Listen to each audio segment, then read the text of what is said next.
శ్రీశైలంలో దసరా మహోత్సవాలు వైభవంగా జరుగుతున్నాయి. 4వ రోజు కుష్మాండ దుర్గ అలంకారంలో భక్తులకు దర్శనమిచ్చారు. అమ్మవారి ఆలయ ప్రాంగణం బయట ఏర్పాటు చేసిన ప్రత్యేక వేదికపై కూష్మాండ దుర్గ అలంకారంలో ఉన్న అమ్మవారికి పలు రకాల పూలతో అలంకరించి బిల్వ దళాలతో శాస్త్రోక్తంగా ఆలయ అర్చకులు, వేద పండితులు వేద మంత్రాలతో మంగళ వాయిద్యాల నడుమ సుగంధ ద్రవ్యాలతో ధూపదీప నైవేద్యాలతో పూజించి మంగళహారతులు ఇచ్చారు.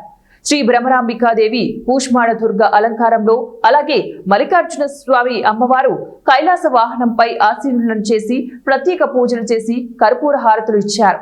అనంతరం వైభవంగా గ్రామోత్సవానికి బయలుదేరగా ఉత్సవమూర్తుల సాంప్రదాయ నృత్యం, నాట్యాల నడుమ శ్రీ స్వామి అమ్మవార్లు గ్రామోత్సవంగా విహరించగా, గ్రామోత్సవంగా కదలి వస్తున్న శ్రీ స్వామి అమ్మవారిని భక్తులు దర్శించుకొని కర్పూర నీరాజనాలు అర్పించారు. ఆలయ అధికారులు, పెద్ద ఎత్తున భక్తులు కూడా పాల్గొన్నారు.